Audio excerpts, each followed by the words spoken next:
আসতে পারে না। সুতরাং আমাদের এই দেশে গোলাম আহমদ কাদিয়ানী যিনি নবী দাবিদার করেছে, উনি বন্ড ছাড়া আর কিছুই হতে পারে না। ঠিক কিনা জোরে বলেন। বিশ্ব নবী ডাক দিয়ে বলেন, যাও যাও ওমরকে বলো আসতে অনুমতি দেওয়া হয়েছে। ওমরকেও সুসংবাদ শোনায় দাও যে ওমরকেও আল্লাহ তাআলা জান্নাতি বলে ঘোষণা দিয়েছেন। সুবহানাল্লাহ। মুসলমান ভাইরা আমার, ওমর ফারুক রাদিয়াল্লাহু তাআলা আনহু ভিতরে প্রবেশ করলেন। আল্লাহর নবীর বাম দিকে গিয়ে ওমর বসে পড়লেন। কিছুক্ষণ পরে হযরত উসমান গনি রাদিয়াল্লাহু তাআলা আনহু আগমন করলেন। আবু মুসা আশআরী তাকেও বাধা দিলেন, বললেন অনুমতি ছাড়া ভিতরে প্রবেশ করা যাবে না। আল্লাহর নবীর কাছে অনুমতি আনতে গেলেন। এবার আবু মুসা আশআরীকে বিশ্ব নবী ডেকে ডেকে বলেন, ও আবু মুসা, উসমান গনিকেও ভিতরে আসার জন্য অনুমতি দাও। তাকেও বলে দাও যে আমি বিশ্ব নবী তাকে সুসংবাদ শোনাইতে চাই, আল্লাহ তাআলা তাকেও জান্নাতি বলে ঘোষণা করেছেন। সুবহানাল্লাহ। তবে উসমান গনিকে একটা কথা বইলা দিও, উসমান গনি ফিতনার শিকার হইতে পারে। এতটুকু কথা বিশ্বনবী বললেন। উসমান গনি ভিতরে গেছেন। ডান সাইডে আবু বকর, বাম সাইডে উমর বসছে। এখন দুই পাশে বসার আর জায়গা আছে? উনি বিশ্বনবীর সামনের দিকে চেহারা বরাবর বসলেন। আমি আপনাদেরকে এই হাদিস শোনাইতেছি। এই হাদিস দ্বারা কি বুঝতে পারলেন? এই তিনজন সাহাবী দুনিয়াতে থাকাকালীন জান্নাতের সুসংবাদ পাইছেনি, পাইছে কিনা? বাবারে, এই মানুষগুলা দুনিয়াতে থাইকা জান্নাতের সুসংবাদ পাওয়ার পরে তাদের হালাতটা শুনেন। একবার এক সাহাবী হযরতে হামজালা রাদিয়াল্লাহু তাআলা আনহু আল্লাহর নবীর কাছে যাইতেছেন। আবু বকর সিদ্দিক বলেন, ভাই হামজালা তুমি কোথায় যাও? হামজালা বলেন, আমি নবীর কাছে যাই। কেন যাও? হামজালা উত্তর দিলেন, আমি হামজালার মনে হয় আমি মুনাফিক হয়ে গেছি। আরে তুমি এত বড় সাহাবী, তুমি মুনাফিক এটা কেন? না, নবীর দরবারে থাকলে আমার ঈমানের হালাত থাকে একরকম, নবীর দরবার থেকে দূরে চলে গেলে আমার ঈমানের হালাত হয়ে যায় ভিন্ন রকম। সুতরাং আমার মনে হয় আমি মুনাফিক হয়ে গেছি, নয়তো আমার এই হালাত হয় কেন?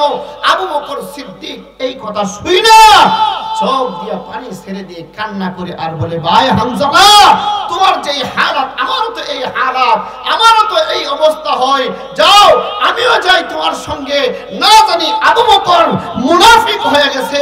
ও মুসলমান, একটু চিন্তা করার বিষয় হইল যে আবু বকর সিদ্দিককে আল্লাহর নবী স্বয়ং জান্নাতি বলে ঘোষণা করছে, যেই নবীর কথার মধ্যে কোনো সন্দেহ নাই।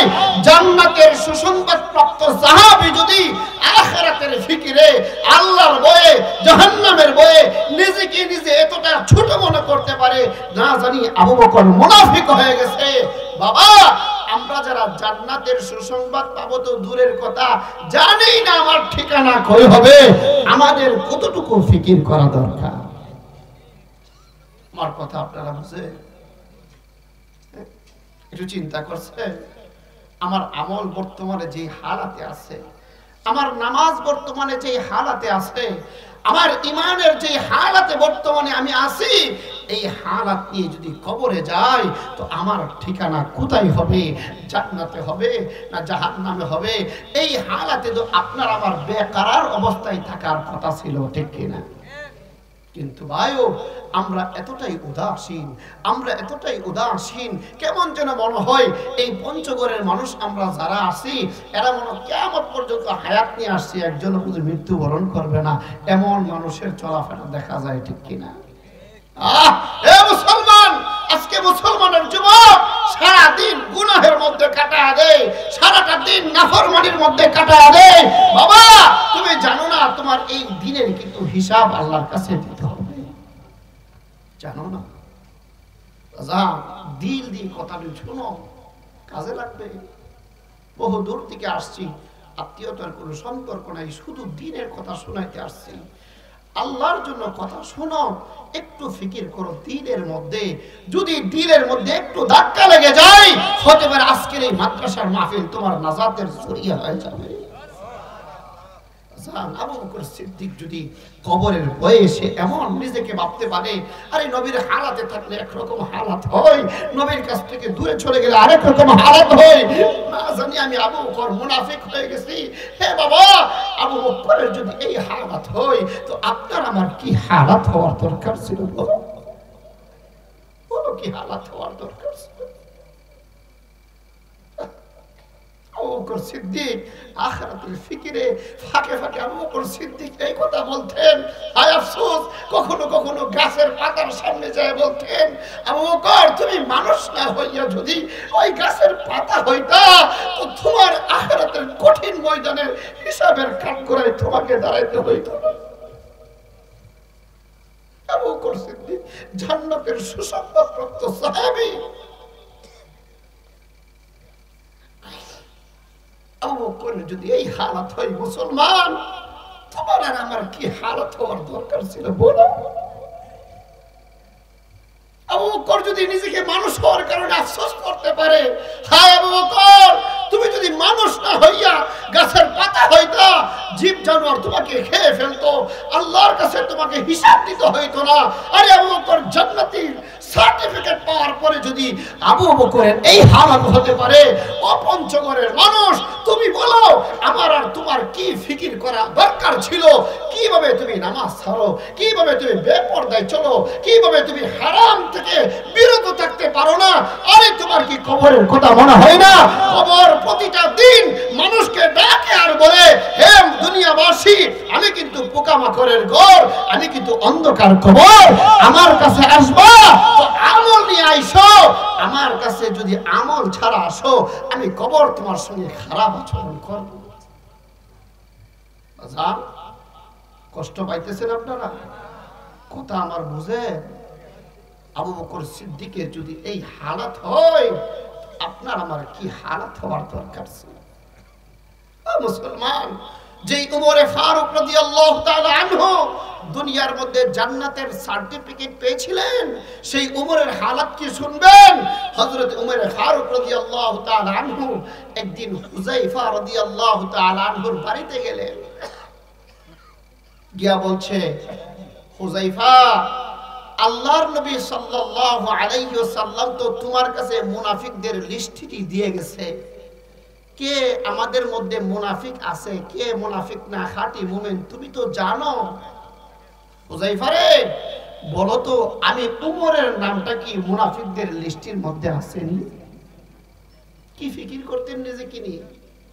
এই বাবা, আমাদের যাদের এখনো চক্ষু খুলে নাই, আমাদের দিল যাদের এখনো আখিরাতমুখী হয় নাই, আমরা যারা মাওলাকে এখনো সাজদা দিতে পারি নাই, আমরা যারা আল্লাহকে এখনো খুশি করতে পারি নাই, আমরা যারা এখনো নিজের খাহেসাতের পিছনে দৌড়াইতেছি, আমাদের জন্য এইগুলা তো নসিহত। উমরে ফারুক রাদিয়াল্লাহু তাআলা আনহু যেই মানুষটা জান্নাতের সুসংবাদ দুনিয়া থেকে পাইছেন, এই মানুষটা নিজেকে নিয়ে এত ব্যস্ত, আখিরাতের ফিকিরে এতটাই ব্যস্ত, উমরে ফারুক হুযায়ফার কাছে গিয়া বলে, হুযায়ফা আল্লাহর নবী যে তোমার কাছে মুনাফিকদের লিস্ট দিয়ে গেছে, বলো তো আমার নাম সেই মুনাফিকদের লিস্টের মধ্যে আছে? ও বাজার কি চিন্তা করে, তারা কোথায় আর আমরা কোথায়? কই দিন আমি মসজিদের ইমাম সাহেবের কাছে গেছি আর বলছি যে হুজুর আমার ইমানের হালাত ঠিক আসেনি, আমার নামাজের হালাত ঠিক আসেনি, আমার এই অবস্থায় আমি চলতে ফিরতে গিয়ে আমি যদি এখন মারা যাই তো আল্লাহ তাআলার কাছে আমার কি অবস্থা হবে? এই ফিকির নিয়ে কই দিন আমি দৌড়াইছি বলে, কই দিন দৌড়াইছি। মুসলমান ভাইরা আমার, আল্লাহর নবীর সাহাবী ওমর ফারুক রাদিয়াল্লাহু তাআলা আনহু হুযায়ফা রাদিয়াল্লাহু তাআলা আনহুর কাছে গিয়ে বলেন, আল্লাহর নবী তোমার কাছে মুনাফিকদের লিস্টটা দিয়ে গেছে। হুযায়ফা রে, আমি ওমরের নাম সেই মুনাফিকদের লিস্টের মধ্যে আসেনি, আমারে বলে দাও। হুযায়ফা বলে, আল্লাহর নবী আমাকে এই লিস্টটি দেওয়ার পরে বলেছে আমি যাতে কারো কাছে মুনাফিকদের কথাগুলো না বলি, আমি যদি আপনার কাছে ওই মুনাফিকদের কথাগুলো বলে দেই নবীর সঙ্গে যে ওয়াদা দিয়েছি সেই ওয়াদার বরখেলাফ হবে আপনাকে বলা যাবে না। উমরে ফারুক এখনো চিন্তা মুক্ত হইতে পারে নাই। উমরে ফারুক সারাটা দিন শুধু এই টেনশন করে, না জানি আমার নাম মুনাফিকদের লিস্টের মধ্যে এসেছে। এ মুসলমান, যে মানুষটা দুনিয়াতে থেকে জান্নাতের সার্টিফিকেট লাভ করেছে, যেই মানুষটাকে আল্লাহ তাআলা এতটাই পছন্দ করেন, আল্লাহর নবী সাল্লাল্লাহু আলাইহি ওয়াসাল্লাম যেই ওমরের ব্যাপারে বলেছেন, আমার পরে যদি কোনো মানুষ দুনিয়াতে আর নবী হইতো তাইলে উমরে ফারুক আমার পরে নবী হইতো। যেহেতু আমি খাতামুন নবিয়্যিন, আমার পরে আর কোনো নবী নাই, সুতরাং উমর নবুয়তের দরজা লাভ করতে পারবে না। মুসলমান, আল্লাহর নবী যেই উমরের বিষয়ে বলছেন, আমার পরে যদি কেউ নবী হওয়ার সুযোগ থাকতো তাহলে উমর হইতো। তাহলে উমরের আমল, উমরের চরিত্র, উমরের হালাত আল্লাহর কাছে কত দামি, ঠিক কিনা? এই উমর যদি নিজেকে নিজে নিয়ে এতটা ফিকির করে আর মুনাফিকদের লিস্টের মধ্যে তার নাম আছে কিনা এটা যাচাই করার জন্য হুযায়ফার কাছে যাইতে পারে, আপনার আমার দিলের হালাতটা যাচাই করার দরকার আছে কি বাবা? চিন্তা করে দেখে বিশ্বনবী সরকার দু আলম বলছেন, আমার পরে যদি কেউ নবী হওয়ার সুযোগ থাকতো উমর হইতো। আপনারা এই কথার দ্বারা কি বুঝতে পারেন? বিশ্বনবীর পরে আর কেউ নবী হতে পারে? আর হুজুর বলেন, আর কেউ নবী হতে পারে? তাহলে গোলাম আহমদ কাদিয়ানী নবী হয় কিভাবে? কথা বলেন। আরে বিশ্বনবীর পরে আল্লাহর নবী সরকার দু আলম খাতামুন নবিয়্যিন, ونشهد أن لا إله إلا الله وحده لا شريك له ونشهد أن سيدنا وسندنا وحبيبنا ومولانا محمدا عبده ورسوله. أما بعد فأعوذ بالله من الشيطان الرجيم. بسم الله الرحمن الرحيم.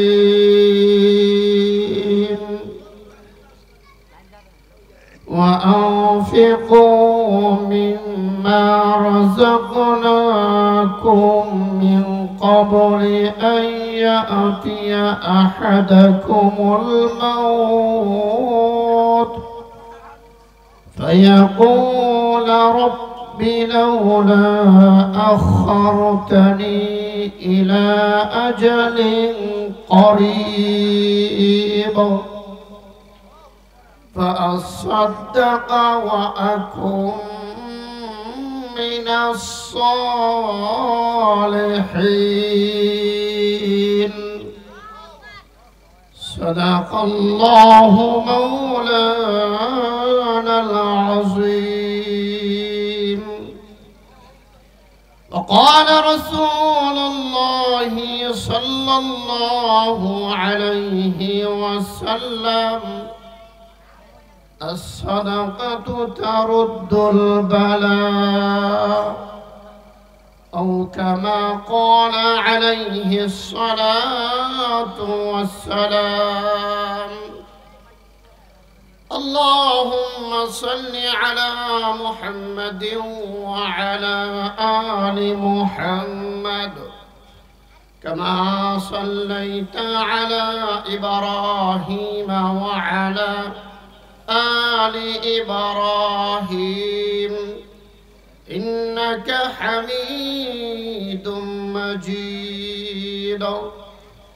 اللهم بارك على محمد وعلى آل محمد محمد كما باركت على إبراهيم وعلى آل إبراهيم إنك حميد مجيد الحمد لله আল্লাহ রব্বুল আলামিনের নিকট লাখো কোটি শুকরিয়া যেই মহান পরওয়ারদিগার আলম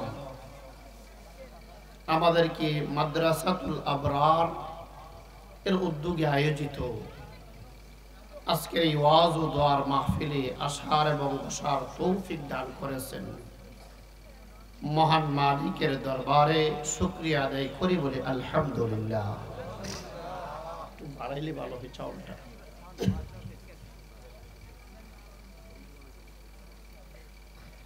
আল্লাহ রাব্বুল আলামিন যাকে মুহাব্বত করেন, আল্লাহ তাআলা যাকে ভালোবাসেন, আল্লাহ রাব্বুল আলামিন যার মঙ্গল কামনা করেন তাদেরকে দিয়ে আল্লাহ তাআলা দ্বীনের কাজ করান। পক্ষান্তরে আল্লাহ যাকে ভালো না বাসেন, আল্লাহ যাকে মুহাব্বত না করেন, আল্লাহ যদি কাহারও কল্যাণ না চান, সেই সকল মানুষগুলাকে হাজার চেষ্টা করেও দ্বীনের কাজে আনা যায় না। ঠিক কিনা? আমার কথা যতক্ষণ চলবো, আমার কথা বুঝলে আমার সঙ্গে আপনারা জবাব দিতে রাজি আছেন না ইনশাআল্লাহ? আল্লাহ তাআলা যে আপনাকে আমাকে নিয়ে আসছেন আজকের এই দ্বীনের পরিবেশে, বোঝা গেল আল্লাহ আপনাকে আমাকে ভালোবাসছেন। ঠিক কিনা? এই পঞ্চগড় জেলার বোদা থানায় কি সোনাচান্দি গ্রামে এই যেই মানুষগুলো আমরা সামনে বসা, শুধু এই মানুষগুলাই না আরো আছে? তাহলে সকলে তো আসতে পারে নাই। আল্লাহ তাআলা আপনাকে আমাকে নির্বাচিত করে যে নিয়ে আসছেন, এতে আমরা খুশি না বেজার? আল্লাহর কাছে আবারও শুকরিয়া আদায় করি বলি আলহামদুলিল্লাহ। মুহতারাম দোস্ত বুজুর্গ, আল্লাহ তাআলা যখন আমাদেরকে এই দুনিয়ার মধ্যে পাঠাইছে, তো এই কথা নিশ্চিত যে আমাকে এই দুনিয়া ছেড়ে একদিন না একদিন চলে যেতেই হবে। কি বলেন? আমরা যারা এই পৃথিবীতে আগমন করছি, কেউ পৃথিবীতে সারা জনম থাকার জন্য আসছি? কিয়ামত পর্যন্ত আমরা কেউ থাকতে পারবো? আমাদের পূর্বপুরুষ বাপ দাদারা যারা ছিল, তারা কি চিরকাল এই পৃথিবীতে থাকতে পারছেন? তাহলে আমরা পারবো? পারবো। নির্দিষ্ট একটা হায়াত আল্লাহ আপনাকে আমাকে দিয়েছেন। এই হায়াতের জিন্দেগি যখন শেষ হয়ে যাবে, তো মালাকুল মউত আপনার আমার সামনে এসে হাজির হয়ে যাবে। পৃথিবীর কোনো মানুষ মালাকুল মউতের হাত থেকে বাঁচার সামর্থ্য এবং শক্তি রাখে না। মালাকুল মউত যদি আসে, কাউকে রেখে যাবে? কথা বলেন, কাউকে রেখে যাবে? নিয়ে যাবে। আল্লাহ বলেন, ইযা জাআ আজালুহুম লা ইস্তাখিরুনা সাআতাও ওয়া লা ইস্তাকদিমুন। কার যখন নির্দিষ্ট যে একটা হায়াত আছে, এটা শেষ হয়ে যায়, তখন নির্দিষ্ট হায়াতের আগেও তার মৃত্যু হয় না, নির্দিষ্ট হায়াতের পরেও তার মৃত্যু হয় না, নির্দিষ্ট সময়েই তার জান মালাকুল মউত নিয়ে যায়। মুহতারাম দোস্ত বুজুর্গ, এমনও হইতে পারে আজকের এই মাহফিল আমার জীবনের শেষ মাহফিল হতে পারে। কি বলেন? আপনাদের এই সোনা চান্দিতে আর বিগত বছরগুলাই মাহফিল হয় নাই? হয়েছে তো? বিগত বছরে যে সকল মানুষগুলা মুরব্বীরা অনেকেই মাহফিলে ছিল, আজকে এমন আসে না অনেকেই কবরে? কথা বলেন, আছে কি না? তাহলে এই মাহফিল যদি আমার জীবনের শেষ মাহফিল হয়, সামনে আর মাহফিল নাও থাকতে পারে। এই জন্য যতক্ষণ কথা শুনবো, আমরা যারা বলবো, সবাই যাতে আল্লাহকে খুশি করার জন্য বলতে পারি, আপনারাও যাতে আল্লাহকে খুশি করার জন্য শুনতে পারেন, আমলের নিয়তে বসেন। আল্লাহ আমাদের সকলকে তৌফিক দান করেন। মুহতারাম, পৃথিবী থেকে যখন চলে যাব তো আখিরাতে দুই ভাগে মানুষের বিভক্ত হয়ে যাবে। একটা দল হবে জান্নাতি, আর একটা দল হয়ে যাবে জাহান্নামী। দুই শ্রেণীর বাহিরে আখিরাতে মানুষ এর বাহিরে যেতে পারবে না, দুই শ্রেণীর ভিতরেই থাকবে, হয়তো জান্নাতি নতুবা জাহান্নামী। জান্নাতি যারা হবে, আল্লাহ বলেন ফামান যুহজিহা আনিন নার ওয়া উদখিলাল জান্নাতা ফাকাদ ফাজ। যেই মানুষটা জান্নাতি হবে, জাহান্নাম থেকে মুক্তি দিয়ে যাকে জান্নাতে প্রবেশ করিয়ে দেওয়া হবে, আল্লাহ বলেন এই মানুষটা চির সফল। আর যেই মানুষটার ঠিকানা হবে জাহান্নাম, আল্লাহ তাদের সম্পর্কে বলেন ফাআম্মা মান সাকুলাত মাওয়াজিনুহু ফাউলাইকাল্লাযীনা খাসিরু আনফুসাহুম ফি জাহান্নামা খালিদিন। যারা আমলনামা বদকার গুনাহ করার কারণে যাদের আমলনামার পাল্লাটা হালকা হবে, তারা ওই সমস্ত মানুষ যারা ক্ষতিগ্রস্ত, নিজের ক্ষতি নিজেই করেছে, তারা সফল হবে না, তাদের ঠিকানা হবে জাহান্নাম। সেই জাহান্নামে তারা চিরকাল থাকবে। নাউযুবিল্লাহ বলেন। মুহতারাম, আখিরাতের হালাত হলো জান্নাত এবং জাহান্নাম দুইটার যে কোনো একটা। জান্নাত কামাই করতে পারলে দুনিয়া থেকে আখিরাতে সুখ শান্তি, জান্নাত কামাই করে না যেতে পারলে আখিরাতে কষ্ট আর দুঃখ। কি বলেন? এখন মরার পরে যদি কেউ চেষ্টা করে যে আমি আখিরাতে গিয়ে সুখ শান্তি পাবো, মরার পরে আমি আখিরাতে সুখ শান্তি অর্জন করতে চাই, কেউ পারবে? দুনিয়াতে থাইকা জান্নাত কামাই করে যেতে হবে। কি বলেন? মুসলমান ভাইরা আমার, আল্লাহর নবী সরকার দু আলম হাদিস শরীফের মধ্যে বলেন আদ-দুনিয়া মাজরাআতুল আখিরাহ। দুনিয়াটা হইল আখিরাত কামাই করার জায়গা। মুসলমান দুনিয়াতে যারা আল্লাহর হুকুম মানবে, নবীর তরিকা অনুযায়ী চলবে, আল্লাহর কদমে যারা সিজদা দিবে, মাহে রমজান আসলে যারা রোজা রাখবে, হজ্জের সময় উপযুক্ত হয়ে গেলে টাকা পয়সাওয়ালা হজ করবে, যাকাত দেওয়ার মতো সামর্থ্য থাকলে যেই মানুষটা যাকাত দিবে, আল্লাহ রাব্বুল আলামিন যাদের উপর পর্দা ফরজ করে দিয়েছেন, বালেগ পুরুষ এবং নারী যারা পর্দা মতে চলবেন, আল্লাহ রাব্বুল আলামিন তাদেরকে আখিরাতে জান্নাত দান করবেন। সুবহানাল্লাহ। মুসলমান, দুনিয়া হইল জান্নাত কামাই করার জায়গা। পক্ষান্তরে যারা আল্লাহকে সিজদা দিবে না, আখিরাতকে নিয়ে ফিকির করবে না, নামাজ পড়বে না, রোজা রাখবে না, আল্লাহ তাআলার হুকুম মানবে না, পর্দা পশিদাত করে চলবে না, এই মানুষগুলা যখন দুনিয়া থেকে চলে যাবে তাদের ঠিকানা হবে জাহান্নাম। নাউযুবিল্লাহ। এই বাবা, জাহান্নাম সাধারণ কোনো কথা নয়। জাহান্নাম সাধারণ কোনো কথা নয় যে আমি কিছুদিন শাস্তি ভোগ করলাম তো মুক্তি পেয়ে গেলাম, বিষয়টা এমন নয়। জাহান্নাম বড় ভয়াবহ অবস্থা। জাহান্নামের হালাত বড় কঠিন হালাত। ভাই দোস্ত বুজুর্গ, এই দুনিয়াতে থাইকা জাহান্নামটাকে আল্লাহ তাআলার কাছ থেকে, জাহান্নাম থেকে মুক্তি নিয়ে জান্নাতবাসী হয়ে যেতেই হবে, নতুবা উপায় থাকবে না। আজকে আমরা দুনিয়া নিয়ে ব্যস্ত হয়ে গেছি। দুনিয়া বুঝি, আখিরাত বুঝি না। কি বলেন, ঠিক কি না?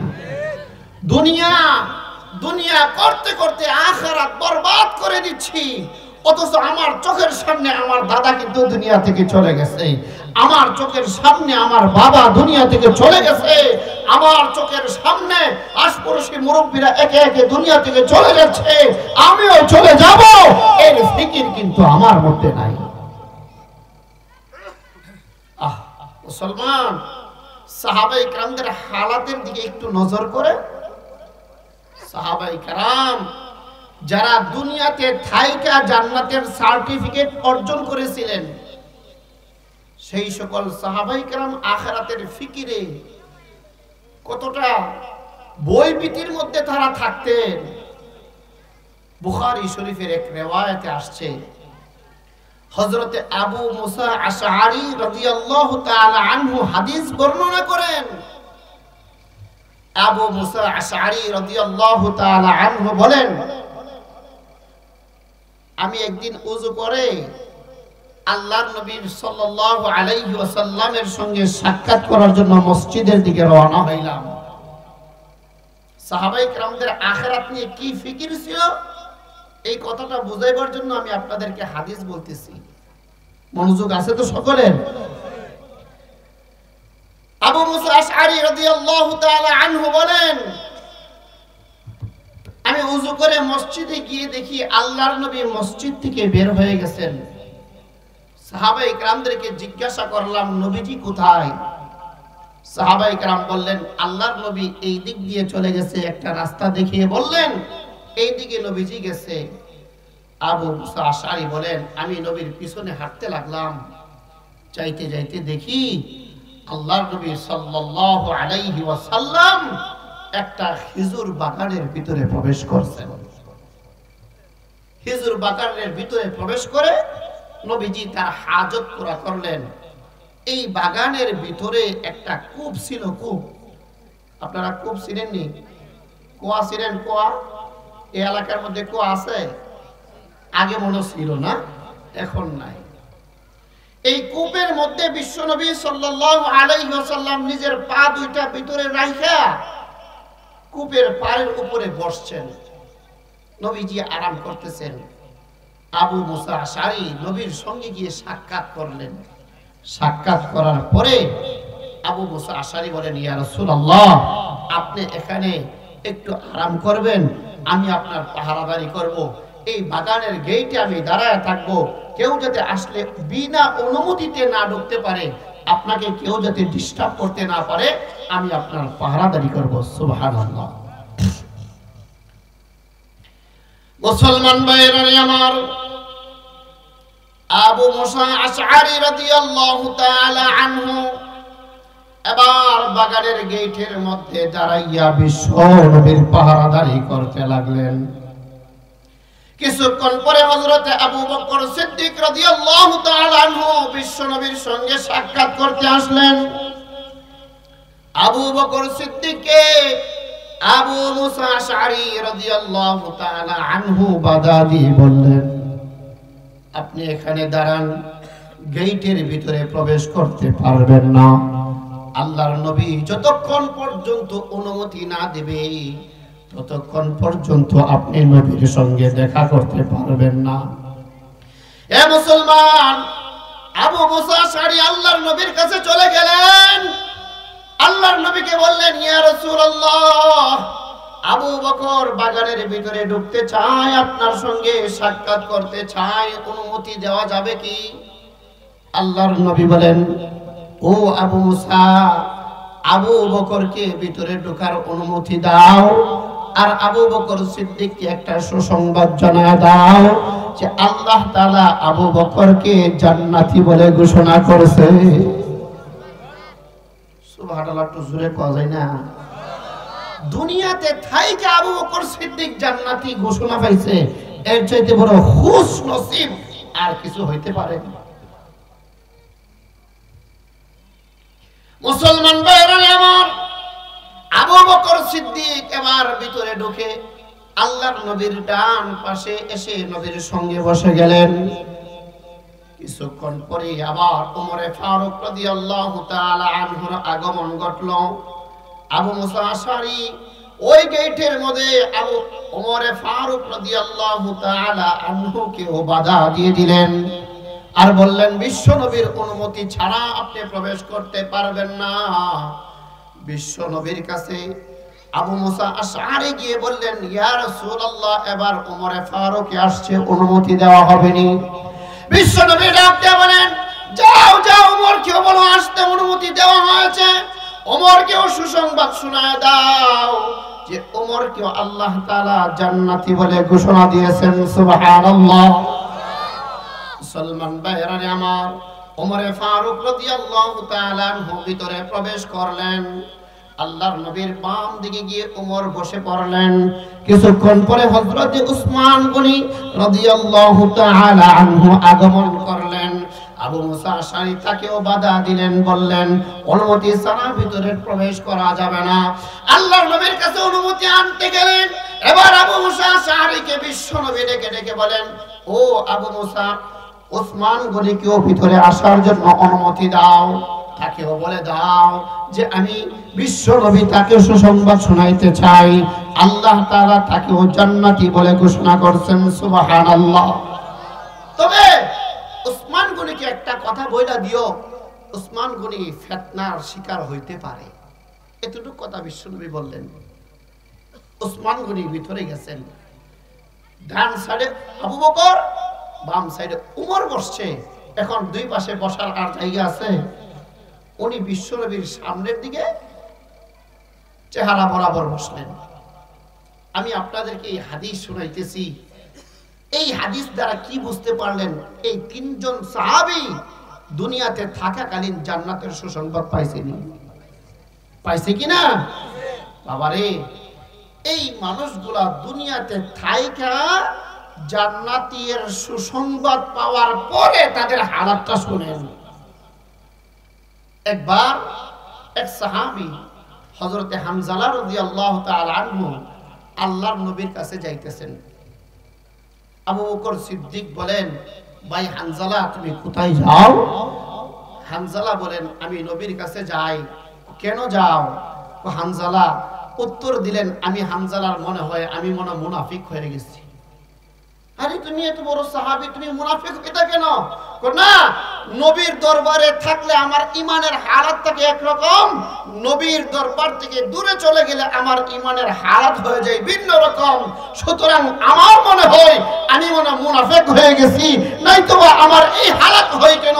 আবু বকর সিদ্দিক এই কথা শুই না চোখ দিয়ে পানি ছেড়ে দিয়ে কান্না করে আর বলে, ভাই হামজালা, তোমার যে হালাত আমারও তো এই হালাত, আমারও তো এই অবস্থা হয়, যাও আমিও যাই তোমার সঙ্গে।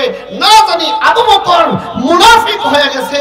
ও মুসলমান, একটু চিন্তা করার বিষয় হইল যে আবু বকর সিদ্দিককে আল্লাহর নবী স্বয়ং জান্নাতি বলে ঘোষণা করছে, যেই নবীর কথার মধ্যে কোনো সন্দেহ নাই। জান্নাতের সুসংবাদ প্রাপ্ত সাহাবী যদি আখিরাতের ফিকিরে, আল্লাহর ভয়ে, জাহান্নামের ভয়ে নিজেকে নিজে এতটা ছোট মনে করতে পারে, না জানি আবু বকর মুনাফিক হয়ে গেছে। বাবা, আমরা যারা জান্নাতের সুসংবাদ পাবো তো দূরের কথা, জানি না আমার ঠিকানা কই হবে, আমাদের কতটুকু ফিকির করা দরকার। আমার কথা আপনারা বুঝে একটু চিন্তা করছে? আমার আমল বর্তমানে যে হালাতে আছে, আমার নামাজ বর্তমানে যে হালাতে আছে, আমার ইমানের যে হালাতে বর্তমানে আমি আছি, এই হালাত নিয়ে যদি কবরে যাই তো আমার ঠিকানা কোথায় হবে? জান্নাতে হবে না জাহান্নামে হবে? এই হালাতে তো আপনার আমার বেকারার অবস্থায় থাকার কথা ছিল, ঠিক কিনা? কিন্তু ভাইও আমরা এতটাই উদাসীন, আমরা এতটাই উদাসীন, কেমন যেন মনে হয় এই পঞ্চগড়ের মানুষ আমরা যারা আছি এরা মনে কিয়ামত পর্যন্ত হায়াত নিয়ে আসছি, একজনও কিন্তু মৃত্যুবরণ করবে না, এমন মানুষের চলাফেরা দেখা যায়, ঠিক কিনা? এ মুসলমান, আজকে মুসলমানের যুবক সারা দিন গুনাহের মধ্যে কাটায় দেয়, সারাটা দিন নাফরমানির মধ্যে কাটায় দেয়। বাবা, তুমি জানো না তোমার এই দিনের কিন্তু হিসাব আল্লাহর কাছে দিতে হবে, জানো না? দিল দিয়ে কথাটি শুনো, কাজে লাগবে। বহু দূর থেকে আসছি, আত্মীয়তার কোনো সম্পর্ক নাই, শুধু দিনের কথা শোনাইতে আসছি। আল্লাহর জন্য কথা শোনো, একটু ফিকির করো। দিলের মধ্যে যদি দিলের মধ্যে একটু ধাক্কা লেগে যায়, হতে পারে আজকের এই মাদ্রাসার মাহফিল তোমার নাজাতের জরিয়া হয়ে যাবে। আবু বকর সিদ্দিক যদি কবরের বয়সে এমন নিজেকে ভাবতে পারে, আরে নবীর হালাতে থাকলে একরকম হালাত হয়, নবীর কাছ থেকে দূরে চলে গেলে আরেক রকম হালাত হয়, না জানি আমি আবু বকর মুনাফিক হয়ে গেছি। হে বাবা, আবু বকরের যদি এই হালাত হয় তো আপনার আমার কি হালাত হওয়ার দরকার ছিল? বলো কি হালাত হওয়ার দরকার ছিল? আবু বকর সিদ্দিক আখিরাতের ফিকিরে ফাঁকে ফাঁকে আবু বকর সিদ্দিক এই কথা বলতেন। হায় আফসোস, কখনো কখনো গাছের পাতার সামনে যায় বলতেন, আবু বকর তুমি মানুষ না হইয়া যদি ওই গাছের পাতা হইতা তো তোমার আখিরাতের কঠিন ময়দানে হিসাবের কাঠগড়ায় তোমাকে দাঁড়াইতে হইতো না। আবু বকর সিদ্দিক জান্নাতের সুসংবাদপ্রাপ্ত সাহাবী। আবু বকরের যদি এই হালাত হয় মুসলমান, তোমার আর আমার কি হালাত হওয়ার দরকার ছিল বলো? আবু বকর যদি নিজেকে মানুষ হওয়ার কারণে আফসোস করতে পারে, হায় আবু বকর তুমি যদি মানুষ না হইয়া গাছের পাতা হইতা, জীব জানোয়ার তোমাকে খেয়ে ফেলতো, আল্লাহর কাছে তোমাকে হিসাব দিতে হইতো না। আরে আবু বকর জান্নাতীর সার্টিফিকেট পাওয়ার পরে যদি আবু বকরের এই হালাত হতে পারে, অপঞ্চগড়ের মানুষ তুমি বলো আমার আর তোমার কি ফিকির করা দরকার ছিল? কিভাবে তুমি নামাজ ছাড়ো, কিভাবে তুমি বেপরদায় চলো, কিভাবে তুমি হারাম থেকে বিরত থাকতে পারো না? আরে তোমার কি কবরের কথা মনে হয় না? কবর প্রতিটা দিন মানুষকে ডাকে আর বলে, হে দুনিয়াবাসী, আমি কিন্তু পোকামাকড়ের ঘর, আমি কিন্তু অন্ধকার কবর, আমার কাছে আসবা তো আমল নিয়ে আইসো, আমার কাছে যদি আমল ছাড়া আসো আমি কবর তোমার সঙ্গে খারাপ আচরণ করব। কষ্ট পাইতেছেন আপনারা? কথা আমার বুঝে? আবু বকর সিদ্দিকের যদি এই হালাত হয়, আপনার আমার কি হালাত হওয়ার দরকার ছিল? মুসলমান, যেই উমরে ফারুক রাদিয়াল্লাহু তাআলা আনহু দুনিয়ার মধ্যে জান্নাতের সার্টিফিকেট পেয়েছিলেন, সেই উমরের হালাত কি শুনবেন? হযরত উমরে ফারুক রাদিয়াল্লাহু তাআলা আনহু একদিন হুযায়ফা রাদিয়াল্লাহু তাআলা আনহুর বাড়িতে গেলেন। গিয়া বলছে, হুযায়ফা, আল্লাহর নবী সাল্লাল্লাহু আলাইহি ওয়াসাল্লাম তো তোমার কাছে মুনাফিকদের লিস্টটি দিয়ে গেছে। কে আমাদের মধ্যে মুনাফিক আছে, কে মুনাফিক না, খাঁটি মুমিন তুমি তো জানো। হুযায়ফা রে, বলো তো আমি উমরের নামটা কি মুনাফিকদের লিস্টের মধ্যে আসেনি? কি ফিকির করতেন নিজেকে নিয়ে? এই বাবা, আমাদের যাদের এখনো চক্ষু খুলে নাই, আমাদের দিল যাদের এখনো আখিরাতমুখী হয় নাই, আমরা যারা মাওলাকে এখনো সিজদা দিতে পারি নাই, আমরা যারা আল্লাহকে এখনো খুশি করতে পারি নাই, আমরা যারা এখনো নিজের খাহেসাতের পিছনে দৌড়াইতেছি, আমাদের জন্য এগুলা তো নসিহত। উমরে ফারুক রাদিয়াল্লাহু তাআলা আনহু যেই মানুষটা জান্নাতের সুসংবাদ দুনিয়া থেকে পাইছেন, এই মানুষটা নিজেকে নিয়ে এত ব্যস্ত, আখিরাতের ফিকিরে এতটাই ব্যস্ত, উমরে ফারুক হুযায়ফার কাছে গিয়া বলে, হুযায়ফা, আল্লাহর নবী যে তোমার কাছে মুনাফিকদের লিস্টে দিয়ে গেছে, বলো তো আমার নাম সেই মুনাফিকদের লিস্টের মধ্যে আছে? ও বাজার, কি চিন্তা করে? তারা কোথায় আর আমরা কোথায়? কই দিন আমি মসজিদের ইমাম সাহেবের কাছে গিয়েছি আর বলছি যে হুজুর, আমার ইমানের হালাত ঠিক আসেনি, আমার নামাজের হালাত ঠিক আসেনি, আমার এই অবস্থায় আমি চলতে ফিরতে গিয়ে আমি যদি এখন মারা যাই তো আল্লাহ তাআলার কাছে আমার কি অবস্থা হবে? এই ফিকির নিয়ে কই দিন আমি দৌড়াইছি বলে, কই দিন দৌড়াইছি। মুসলমান ভাইরা আমার, আল্লাহর নবীর সাহাবী ওমরে ফারুক রাদিয়াল্লাহু তাআলা আনহু হুযায়ফা রাদিয়াল্লাহু তাআলা আনহুর কাছে গিয়ে বলেন, আল্লাহর নবী তোমার কাছে মুনাফিকদের লিস্টটা দিয়ে গেছে। হুযায়ফা রে, আমি ওমরের নাম সেই মুনাফিকদের লিস্টের মধ্যে আসেনি, আমারে বলে দাও। হুযায়ফা বলে, আল্লাহর নবী আমাকে এই লিস্টটি দেওয়ার পরে বলেছে আমি যাতে কারো কাছে মুনাফিকদের কথাগুলো না বলি, আমি যদি আপনার কাছে ওই মুনাফিকদের কথাগুলো বলে দেই নবীর সঙ্গে যে ওয়াদা দিয়েছি সেই ওয়াদার বরখেলাফ হবে আপনাকে বলা যাবে না। ওমরে ফারুক এখনো চিন্তা মুক্ত হইতে পারে নাই। ওমরে ফারুক সারাটা দিন শুধু এই টেনশন করে, না জানি আমার নাম মুনাফিকদের লিস্টের মধ্যে এসে গেছে। এ মুসলমান, যে মানুষটা দুনিয়াতে থেকে জান্নাতের সার্টিফিকেট লাভ করেছে, যেই মানুষটাকে আল্লাহ তাআলা এতটাই পছন্দ করেন, আল্লাহর নবী সাল্লাল্লাহু আলাইহি ওয়াসাল্লাম যেই ওমরের ব্যাপারে বলেছেন, আমার পরে যদি কোনো মানুষ দুনিয়াতে আর নবী হইতো তাইলে ওমরে ফারুক আমার পরে নবী হইতো। যেহেতু আমি খাতামুন নবিয়্যিন, আমার পরে আর কোনো নবী নাই, সুতরাং ওমর নবুয়তের দরজা লাভ করতে পারবে না। ও মুসলমান, আল্লাহর নবী যেই ওমরের বিষয়ে বলছেন, আমার পরে যদি কেউ নবী হওয়ার সুযোগ থাকতো তাহলে উমর হইতো। তাহলে উমরের আমল, উমরের চরিত্র, উমরের হালাত আল্লাহর কাছে কত দামি, ঠিক কিনা?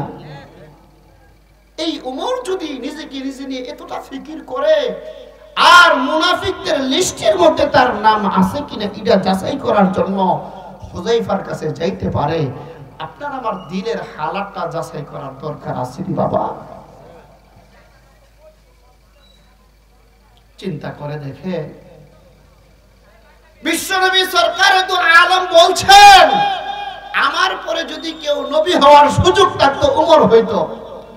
আপনারা এই কথার দ্বারা কি বুঝতে পারেন? বিশ্বনবীর পরে আর কেউ নবী হতে পারে? আর হুজুরে বলেন আর কেউ নবী হতে পারে? তাহলে গোলাম আহমদ কাদিয়ানী নবী হয় কিভাবে? কথা বলেন। আরে বিশ্বনবীর পরে আল্লাহর নবী সরকারে দু আলম খাতামুন নবিয়্যিন, আল্লাহর নবীর পরে আর কোন নবী আসতে পারে না। সুতরাং আমাদের এই দেশে গোলাম আহমদ কাদিয়ানী যিনি নবী দাবিদার করেছে, উনি বন্ড ছাড়া আর কিছুই হতে পারে না, ঠিক কিনা জোরে বলেন। মুহতারাম, আজকের আলোচ্য বিষয় ওই দিকে দুনিয়াতে দিয়েছেন। এই উসমানের আখিরাতের ফিকিরের হালাত কি শুনেন। উসমান গনি যখনই কখন কবরের পাশ দিয়ে হাঁটতেন, কবরের বয়ে, আযাবের বয়ে, শাস্তির বয়ে, না জানি কবরের মধ্যে আযাব হয়, এই জন্য উসমান গনি এতটাই কান্না করতেন। সাহাবায়ে কেরাম তাকে বলতেন, ও উসমান, জান্নাত জাহান্নামের বয়ান করা হয়, আর কত সুন্দর সুন্দর বয়ান আপনার সামনে যখন করা হয়, আপনি এতটা কান্না করেন না? কবরের পাশ দিয়ে হাঁটতে গেলে আপনি এতটা কান্না করেন কেন? ওসমান গনি বলে, তোমরা জানো না, কবর হইল মানুষের প্রথম ঘাঁটি। কবরের মধ্যে যেই মানুষটা ধরা খাইবে, এই মানুষটার আর কোনো নিস্তার থাকবে না। কবর যার জন্য জান্নাতের টুকরা হবে, এই মানুষটার আরাম আয়েশের আর শেষ থাকবে না। সুবহানাল্লাহ। এই উসমান গনি যেই মানুষটা দুনিয়াতে থাইকা জান্নাতের সার্টিফিকেট অর্জন করছেন, এই উসমান যদি কবরের পাশ দিয়ে হাঁটা গেলে এতটা কান্না করে, তাহলে আপনার আমার কি করা উচিত ছিল বলেন? বাজান, একটু ফিকির করেন। কত মানুষ আমাদের বয়স 30, 40, 50 হয়ে গেছে, এখনো মসজিদের বারান্দায় যাই না, এখনো নামাজ পড়ি না, আমরা আল্লাহর হুকুম মুআফিক চলি না, নিজে শুধু দুনিয়া আর দুনিয়া নিয়ে ব্যস্ত। বাবা, দুনিয়া বড় স্বার্থপর, দুনিয়া কাউকে থাকতে দেয় না, দুনিয়াতে কেউ চিরকাল থাকতে পারে না। দুনিয়া যখন তোমার হায়াতের জিন্দেগি যখন শেষ হয়ে যাবে, দুনিয়া আপনাকে আমাকে লাথি মেরে কবরে ঢুকায়া দিবে, দুনিয়াতে জায়গা দিবে না। অথচ আপনি আমি দুনিয়া কামাইতে কামাইতে আমার আখিরাত বরবাদ করে দিচ্ছি, ফিকিরও করি না যে আমার আখিরাতের অবস্থা কি হবে। আজকে বহু মানুষ নামাজ কোন সময়ে, কই ওয়াক্ত, কত রাকাত নামাজ এটা বলতে পারে না। অনেকের ওযু গোসল ঠিক হয় নাই, এগুলা ফিকির করে করে ঠিক করার দরকার ছিল রে বাবা, ফিকির করা দরকার। আরে আখিরাতের ফিকির যদি কারো কলবে দিলে না থাকে, তো এই মানুষটা চির সফল হওয়া তো দূরে কথা, এই মানুষটা ক্ষতিগ্রস্তদের অন্তর্ভুক্ত হবে। এজন্য বাবা, আখিরাতের ফিকির করো। যুবক আর হয়তো দেখা হইতে পারে নাও পারে, যুবক ভাই তোমার হাতে পায়ে ধরে বলে যায়, যুবক রে তুমি যে এই যুবকের সঙ্গে চলতেছো, এই যুবক যদি দিনদার না হয় তোমাকে কিন্তু এই যুবক মদের আড্ডায় নিয়ে যাবে। এমন যুবক আসেনি বন্ধু বান্ধব নিয়ে মদের আড্ডায় যায়, আসেনি বলেন? কিয়ামতের কঠিন ময়দানে যুবকরা বন্ধু গ্রহণ করার ক্ষেত্রে যদি ভুল করে থাকে, তাহলে কিয়ামতের কঠিন ময়দানে যুবক আফসোস করবে, আফসোস করবে। অনেক যুবক আছে আগে নামাজ পড়তো, উস্তাদদের সাথে উলামায়ে কেরামদের সাথে চলাফেরা করত, এখন বখাটে ছেলেদের সাথে চইলা জুয়া খেলার মধ্যে যায়, মদের আড্ডায় যায়, নেশাখোর হয়েছে, মসজিদে আর আসে না। এমন যুবক সমাজে খুঁজলে পাওয়া যাবে না? কথা বলেন, পাওয়া যাবে না? হায় হায় যুবক, যেই যুবকের পিছনে তুমি ঘুরতে ঘুরতে তোমার আখিরাত বরবাদ করছো, তোমার যখন চক্ষু দুইটা বন্ধ হয়ে যাবে, কবরে যখন তোমাকে শোয়া দেওয়া হবে, মালাকুল মউত যখন তোমার জান নিয়ে যাবে, আল্লাহর কাছে যখন হাসরের ময়দানে তুমি দাঁড়াবা, ওই যুবক ওই দিন বখাটে ছেলেদেরকে বন্ধু বানাইবার কারণে আফসোস করবে, আফসোস করবে। আল্লাহ তাআলা ওই যুবকের হালাত বলতে গিয়ে আল্লাহ কোরআনে বলেন, ইয়া লাইতানি লাম আত্তাখিজ ফুলানান খলিলা, হায় আফসোস যদি আমি অমুককে বন্ধু না বানাইতাম। চিন্তা করেন, বন্ধুদের কারণে অনেকে জাহান্নামে যাওয়া লাগে। এই আয়াত নাজিল হয়েছে উকবা ইবনে আবি মুঈত সম্পর্কে। উকবা ইবনে আবি মুঈত ছিল মক্কার একজন ধনাঢ্য ব্যক্তি, সম্ভ্রান্ত পরিবারের লোক। তার অভ্যাস ছিল যদি কখনো সফর থেকে আসতেন তো বাড়ির আশপাশে মানুষদেরকে দাওয়াত করে খানা খাওয়াইতেন। একদিন আল্লাহর নবীকে এসে দাওয়াত করছেন, খুব খেয়াল করে শুনেন। উকবা ইবনে আবি মুঈত আল্লাহর নবীকে দাওয়াত করে খানা খিলানোর জন্য দাওয়াত করে বাড়িতে আনছেন। বিশ্বনবী বলেন, তোমার দাওয়াত আমি ততক্ষণ পর্যন্ত গ্রহণ করব না যতক্ষণ পর্যন্ত তুমি কালিমা না পড়ে মুসলমান হও। উকবা বলে, ঠিক আছে আমি কালিমা পড়ে মুসলমান হইলাম, আপনি খানা খান। কিন্তু উকবার বন্ধু ছিল কিছু, উবাই ইবনে খালফ, সে বলছে, তুমি মুহাম্মদের ধর্ম গ্রহণ করছো তো তোমার বাড়ির খাবার আমরা খাবো না।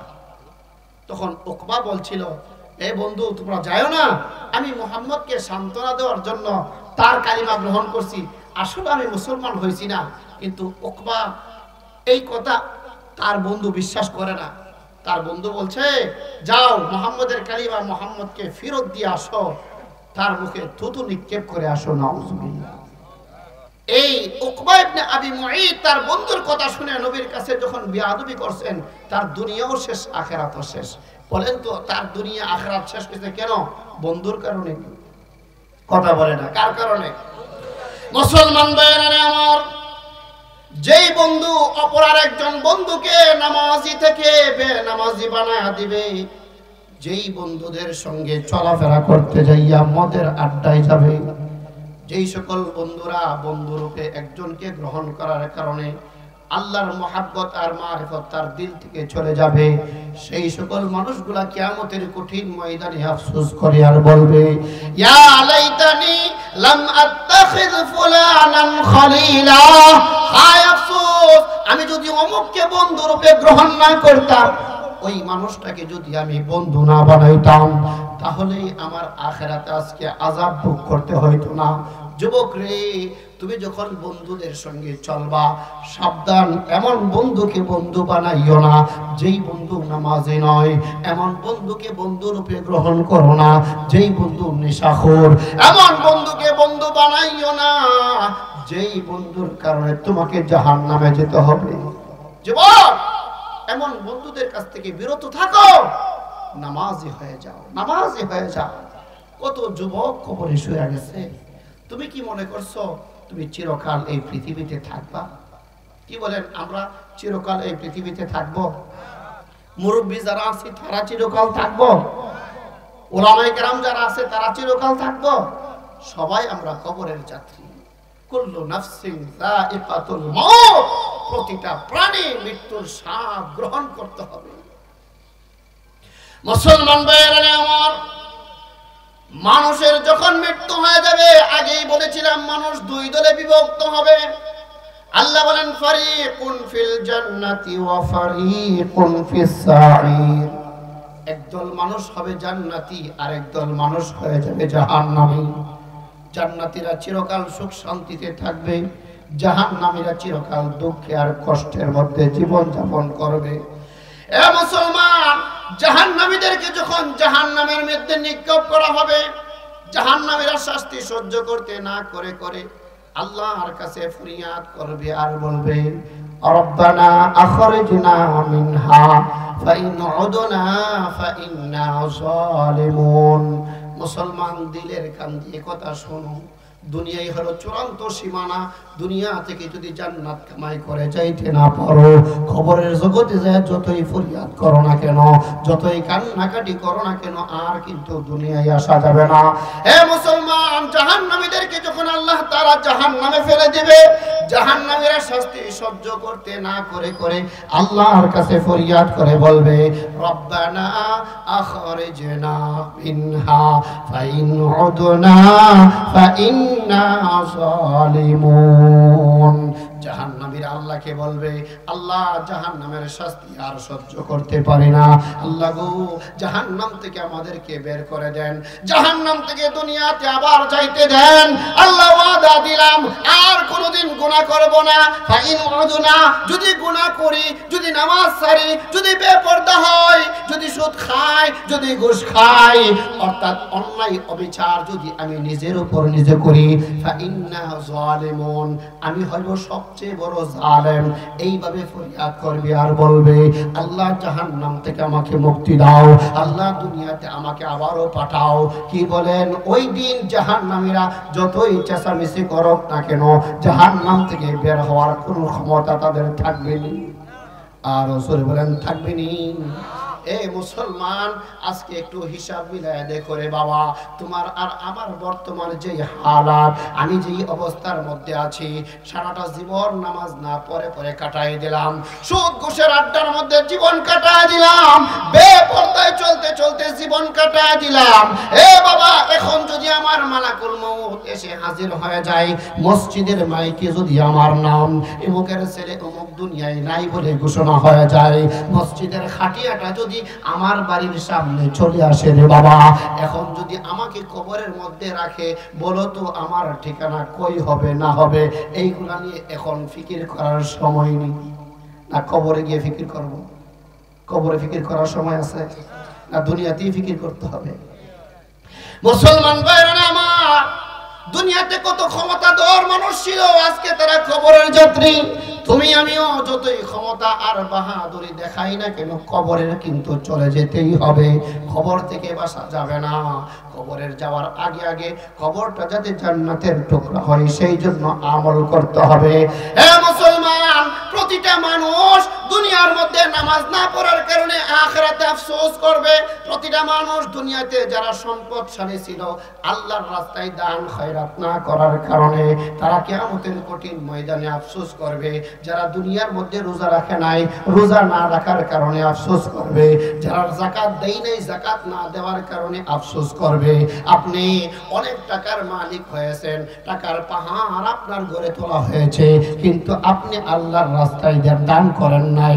আপনি মরে গেলেন, আপনার সন্তানরা আপনার সম্পদের মালিক হয়ে যাবে, আপনার কথা তারা স্মরণ করবে না, কিন্তু এত টাকার মালিক হওয়ার পরেও আল্লাহর রাস্তায় কোনো দান করতে পারেন নাই। এই জন্য কিন্তু মরণের সময় মালাকুল মউত যখন হাজির হবে, ওই সময় কিন্তু টাকাওয়ালারা আফসোস করবে। টাকাওয়ালা, প্রচুর টাকার মালিক, সে ইচ্ছা করলে লাখ লাখ টাকা সে আল্লাহর রাস্তায় খরচ করার সামর্থ্য তার ছিল, এমন কৃপণ, এমন বখিল, সে 1 টাকাও আল্লাহর রাস্তায় দান করে নাই। এখন যখন মালাকুল মউত হাজির হয়েছে, এখন সে আফসোস করে। বলেন তো, আফসোস করলে কি আর দান করার সুযোগ আছে?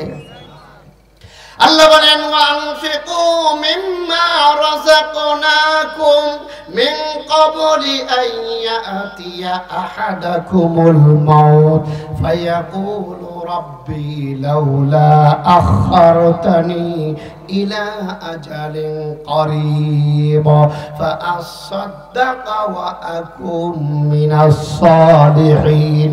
হে মুসলমান, আল্লাহ রাব্বুল আলামিন দুনিয়ায় যাদেরকে টাকা পয়সা দিয়েছে, যাদেরকে আল্লাহ তাআলা ধন সম্পদের মালিক বানাইছে, আল্লাহ রাব্বুল আলামিন টাকা পয়সা ওয়ালাদেরকে ডেকে ডেকে বলেন, ও ধন সম্পদের মালিকেরা, তোমরা আমি আল্লাহর রাস্তায় খরচ করো, আমি আল্লাহর রাস্তায় তোমরা দান খয়রাত করো। কোত্থেকে দান করবে? এই টাকা কি তোমার নাকি? এই সম্পদ তোমার নাকি? না না, আমি আল্লাহ তাআলা তোমাকে এই সম্পদের পাহাড় দিয়েছি। তুমি এক সময় কোনো কিছুর মালিক ছিলে না, আমি আল্লাহ তোমাকে জমিনের মালিক বানাইছি। এক সময় তুমি গরিবের হালাতে ছিলা, আমি আল্লাহ তোমাকে ধনী বানাইছি। হে মুসলমান, ধনী বানানোর পরে আল্লাহ তাআলার হুকুম হইল আপনার প্রতি, ওয়া আনফিকু মিম্মা রাযাকনাকুম, আমি আল্লাহ তোমাদেরকে যেই অর্থ সম্পদ দিয়েছি, সেই অর্থ সম্পদ থেকে আমি আল্লাহর রাস্তায় দান করো। কোন দিন আসার আগে আগে জানো নি? ওই দিন আসার আগে আগে, যেই দিন তোমাদের কাছে মৃত্যুর ফেরেশতা হাজির হয়ে যাবে।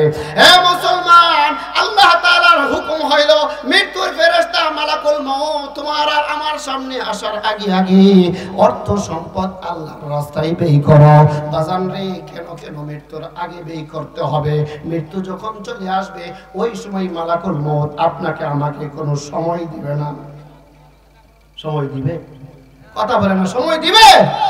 হে মুসলমান, মৃত্যুর ফেরেশতা হাজির হওয়ার পরে বান্দা আল্লাহর কাছে ফরিয়াদ করবে আর বলবে, ফায়াকুল রাব্বি লাউলা আখারতানি ইলা আজালিন করিব, আল্লাহ আমার মৃত্যুটা আপনি একটু বিলম্ব করেন, আমার হায়াতটা আপনি একটু বাড়াইয়া দেন, আল্লাহ আমার হায়াতটা একটু লম্বা করে দেন। আল্লাহ গো, এখন যদি হায়াত লম্বা পাই, তাহলে আমি আপনার রাস্তায় দান করব, আমি নেক আমল করব। মৃত্যুর সময় মালাকুল মউত ফেরেশতারে দেখা জান্নাত জাহান্নামের চিত্র দেখার পরে যতই আপনি নেক আমল করার জন্য ওয়াদাবদ্ধ হন না কেন, যতই আপনি দান খয়রাত করার জন্য ওয়াদাবদ্ধ হন না কেন, বলেন তো মালাকুল মউত আপনাকে সময় দিবেন? আর ওজোর বলেন সময় দিবে। আল্লাহ বলেন, ইদা জাআ আজালুহুম লা ইস্তাখিরুনা সাআতাও ওয়া লা ইস্তাকদিমুন। এ মুসলমান, কাহারও যখন মৃত্যুর সময় চলে আসবে, মালাকুল মউত যখন হাজির হয়ে যাবে, কাহারও মৃত্যু তার সময়ের 1 সেকেন্ড আগেও হবে না, 1 সেকেন্ড পরেও হবে না। নির্দিষ্ট সময়ে সে দুনিয়ার মায়া ত্যাগ করে কবরের যাত্রী হয়ে শুয়ে যাবে। এ মুমিন, কবরের যাত্রী হওয়ার আগে আগে এই দুনিয়াতে থাইকা থাইকা আমার মাওলাকে রাজি করতে হবে, আমার মাওলার কদমে সেজদা দিতে হবে, আমার মাওলার জন্য হারামকে আমার বিসর্জন দিতে হবে, আমি আমার মাওলাকে খুশি করতে যাইয়া আল্লাহর রাস্তায় দান খয়রাত করতে হবে। কারণ হইল আল্লাহ তাআলা কিন্তু আপনাকে আমাকে অযথা বানাই নাই, আল্লাহ তাআলা আপনাকে আমাকে অবশ্যই একটা মাকসাদ নিয়ে বানাইছে। ঠিক কিনা জোরে বলেন? আল্লাহ বলেন, আফাহাসিবতুম আন্নামা খালাকনাকুম আবাসা, ও দুনিয়াবাসী, তোমরা কি মনে করেছো যে আমি আল্লাহ তোমাদেরকে অনর্থক বানাইছি? না না, আমার আল্লাহ তাআলার কোনো কাজ অনর্থক হয় না, প্রতিটা কাজের পিছনে হিকমত আছে না নাই? আর জোরে বলেন, হিকমত আছে না নাই?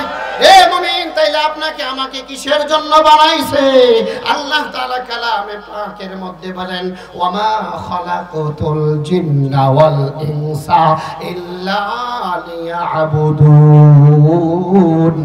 আল্লাহ রাব্বুল আলামিন ডেকে ডেকে বলেন, হে দুনিয়াবাসী, আমি মানুষ এবং জিন জাতিকে বানাইছি আমি আল্লাহ পাকের ইবাদত করার জন্য। ও মুমিন, আপনাকে আমাকে আল্লাহ দুনিয়াতে পাঠাইছেন আল্লাহ পাকের ইবাদত করার জন্য। কার ইবাদত? আর জোরে বলেন, কার ইবাদত? এই আল্লাহ পাকের ইবাদত মরণের আগ পর্যন্ত করতে হবে। আল্লাহ তাআলা বলেন, ওয়া'বুদু রাব্বাকা হাত্তা ইয়াতিয়াকাল ইয়াকিন। আল্লাহ বলেন, তোমাদের কাছে মৃত্যু হাজির হওয়ার আগে আগে, মৃত্যু হাজির হওয়ার আগ পর্যন্ত আমি আল্লাহ পাকের ইবাদত করো। হে মুসলমান, মালাকুল মউত আসলে আর কিন্তু ইবাদতের সুযোগ থাকবে না। মালাকুল মউত হাজির হওয়ার পরে কিন্তু আর দান খেরাত করার সুযোগ থাকবে না। মুসলমান রে, আপনার আমার চোখের সামনে কত মানুষ দুনিয়া ছেড়ে চলে গেছে। দেখেন না, বিদেশের মধ্যে মানুষ থাকলে আমি আপনি কিন্তু খবর নিতে পারি, ভিডিও করে কথা বলতে পারি, আমি আপনি তার সঙ্গে যোগাযোগ মেনটেন করতে পারি, কিন্তু বাড়ির পাশে কুরস্থান, বাবাকে কতদিন হলো শোয়াইয়া দিয়ে আসলাম, মাকে কতদিন হইল কবরে রাইখা আসলাম, ছোট ভাইটা বড় আদরের ছিল, এমন আদরের সন্তান, আদরের ছোট ভাই অনেকের কবরে আছে না নাই? বলেন তো, কবরের মধ্যে তাদের সঙ্গে কোনো যোগাযোগ করা যায়নি, কোনোদিন ভিডিও কলে কথা বলা যায়নি। ও মুসলমান, আপনি আমি যাদেরকে নিজ হাতে কবরে রাখছি, তারা কোনোদিন আর কবর থেকে আর কাজ করলে হবে না। গুনাহ ছাড়তে হইবে, গুনাহ মুক্ত জীবন যাপন করতে হবে। মুমিন রে, গুনাহ যদি ছাড়তে না পারি, তাহলে কিন্তু আপনি আমি জাহান্নাম থেকে বাঁচতে পারবো না। মুমিন, জাহান্নাম থেকে বাঁচার আমল কি? নামাজ পড়বো তো আল্লাহ জাহান্নাম থেকে মুক্তি দিবে, দান খেরাত করবো তো আল্লাহ তাআলা জাহান্নাম থেকে মুক্তি দিবে। বিশ্ব নবী সরকারে দু আলম বলেন, as-sadaqatu taruddul bala। আল্লাহর নবী বলেন, কোন মানুষ যখন দান খয়রাত করবে, এই দান খয়রাতের বিনিময়ে আল্লাহ তাআলা তার বিপদ আপদ দূরে সরাইয়া দিবে। সুবহানাল্লাহ। এই মুমিন, আল্লাহ তাআলা কত মানুষের কত বিপদ দুনিয়াতে আছে, এই বিপদ আপদ যদি আল্লাহ হেফাজত না করে, আমাদেরকে হেফাজত হওয়ার মতো শক্তি সামর্থ্য আমাদের কারো আছে? আছে বাবা। দান খয়রাত হলো এমন একটা ইবাদত, যেই ইবাদতের মাধ্যমে আল্লাহ তাআলা জাহান্নাম থেকে মুক্তি দিবে, দুনিয়াতেও আপনাকে আমাকে বিভিন্ন আপদ এবং বিপদ থেকে হেফাজত করবে। সুবহানাল্লাহ। বাবা, অনেকের টাকা আছে, পয়সা আছে, দান কইরা যে ইবাদত বন্দেগী করবে এতটুকু পারে না। এমন আসেনি? কথা বলেন, এমন আসেনি? দান, মাল, অর্থ সম্পদ, এগুলা কিন্তু ফিতনা বাবা। অর্থ সম্পদ আছে, ছেলে সন্তান আছে, এগুলা এমন ফিতনা হয়, সে আল্লাহর জিকির থেকেই গাফিল হয়ে যায়। এমন আসেনি বাবা? এমন আছে। অর্থ সম্পদের অভাব নাই, ছেলে মেয়ের অভাব নাই, তার বাহাদুরি একরকম, সে আল্লাহর জিকির থেকে গাফিল হয়ে যায়। মুহতারাম, এই জন্য অর্থ সম্পদ যেটা আপনাকে আমাকে বেকায়দায় না ফেলতে পারে, মৃত্যুর আগে আগে আল্লাহর রাস্তায় দান করার দরকার আসেনি? আল্লাহ বলেন, ওয়ানফিকু মিম্মা রাযাকনাকুম মিন ক্বাবলি আইয়াতিয়া আহাদাকুমুল মাউত। হে দুনিয়াবাসী, মৃত্যুর আগে আগে তুমি আল্লাহর রাস্তায় দান করো। মৃত্যুর আগে আগে দান করো নাই, তোমার সম্পদ মানুষ নিয়ে যাবে, তোমার এই সম্পদ আর কাজে লাগাইতে পারবা না।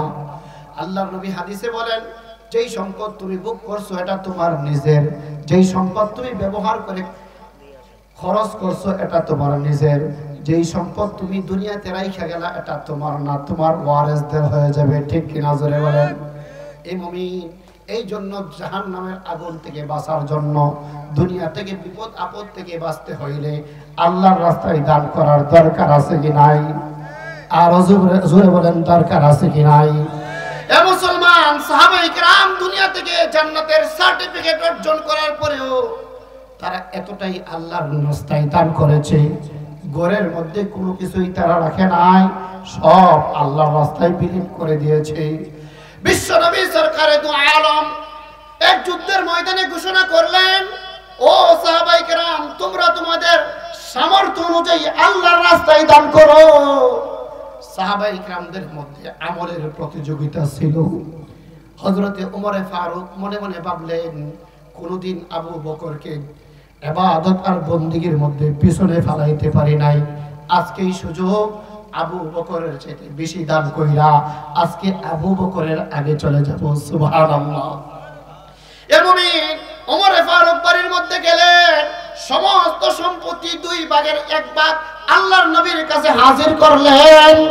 আর আবু বকর সিদ্দিক বাড়ির মধ্যে গেলেন, কিন্তু তার ঘরের মধ্যে যত সম্পত্তি ছিলেন সমস্ত সম্পত্তি একটা গাট্টি বানাইয়া আল্লাহর নবীর কাছে নিয়ে হাজির হইলেন।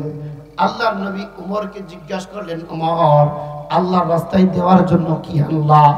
আল্লাহর নবীর জবাবে উমর বলেন, আল্লাহর নবী গো, আমার যত সম্পত্তি ছিল 2 ভাগে ভাগ করে একটা ভাগ আমি আপনার কাছে নিয়ে আসলাম।